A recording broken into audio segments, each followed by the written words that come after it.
мотоциклдин кілті жоғалған жағдайда, яғни кілт болмаған жағдайда қалай қыздыру керек, оталдыру керек, соны көрсетеміз. Енді әр қарай айтады, батыс жақта қыздыру дейді. Шығыс Қазақстан жақта оталдыру деп айтады мотоцикл. Бүгін оталдырамыз, қыздырамыз. Ол үшін қалай жасау керек? Әдетте кілт, мысалы мотоциклдің кілті мал жайып жүрген шөптің арасына түседі, құмның арасына түсіп қалады, табылмай қалады, я болмаса қалтамыз жыртық болып түсіп қалады, мәлім себептермен жоғалады ол. Сол жағдайда барлық қытайский мотоциклдер болсын, жаңағы японский мотоциклдер болсын, барлығында осындай мүмкіншілік қарастырылған. Бұны көп адам біле бермейді. Бүгін біз соны үйренетін боламыз. Жалпы кілт жоқ жағдайда қалай оталдыру керек, қазір көрсетеміз. Бірінші набор болған жағдайда сіздерде мындай болу керек. Мына G6 Suzuki біз түсіріп отқан мотоциклдер барлығының негізгі қағидасы ұқсас, көп артықшылық жоқ. 10-шы колодканың басы, сосын кейін мындай міне 3 бұрыш отвертканың басы, одан жалпақ отвертканың басы. Мына сияқты өздерінде қосылып бірге келеді мотоциклдің. Кейбіреуінде жоқ болады, жоқ жағдайда басы ұшталған тоқ болса бола береді, сары мыс болса да болады, темір болса да болады. Ал бұл болған жағдайда бұл ең дұрыс. Оның ішінде мына сияқты 2 тоқ болады, тоқтың басын шығарамыз, мына жалпақ отверткамен қаттырақ басамыз, тарссақ шығарым.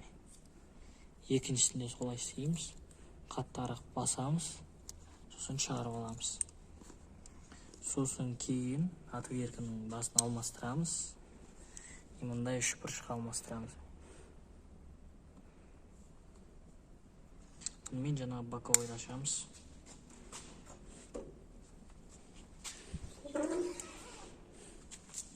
Аккумулятор тұратын жағы, яғни скоростқа салатын жағын ашамыз. Бәрі болтпен болған өте жақсы. Мына боковойдың бәрі темір. Өзі мал шаруашылыққа өте ыңғайлы жасаған.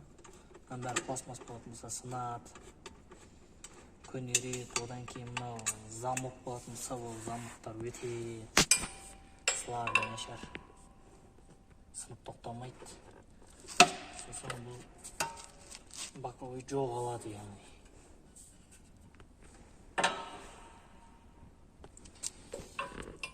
Басын енді жаңағы 10-ға алмастырамыз.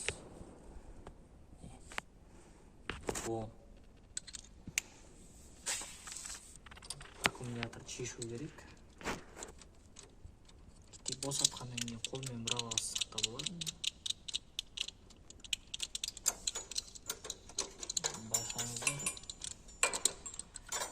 Шешіп мына жерге қоямыз. Сосын кейін ол тоқ мынаның ар жағында тұруы мүмкін. Тайтшекті екі. Мынаның ар жағында тұруы мүмкін. Бұны бүйтіп шығарып аламыз, қатты тартпаңыздар, үзіліп кетеді. Сосын кейін жаңағы шығарған төбеміз екі жақ басы осындай міне.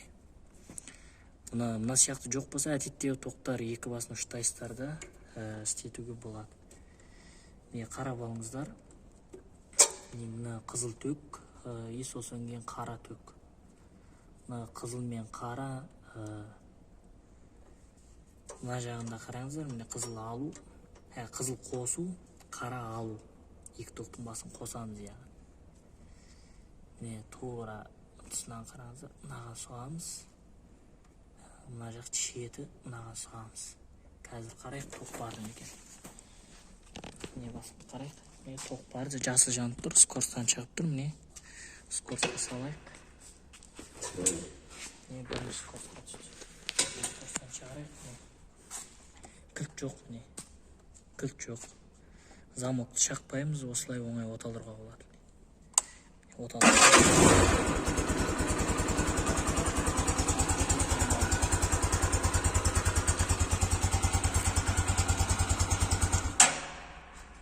Жалпы басқа басқа да мотоциклге қатысты жанагы ремонттау жағы болсын, сапалы мотоцикл таңдап алу болсын, біздің өзіміздің сайтымыз бар, 234 KZ деген сайт. Сол сайтқа кіріп көрсеңіздер, барлық мотоциклдердің түрлерін, одан кейін мотоциклді қалай арзан алуға болады, қалай сапалы мотоцикл таңдап алуға болады, соның барлығы біздің сайтта жинақталып жасалған. Және YouTube каналымыз бар, Instagram бар. Сол жерден барлығын тауып аласыздар. Жалпы осындай мал шаруашылыққа ыңғайлы мотоциклдер керек болса, бізге хабарласыңыздар. Телефон нөмірді, жана WhatsApp нөмірді осы видеоның астына тастайтын боламын, және видеоның соңында қалдырам.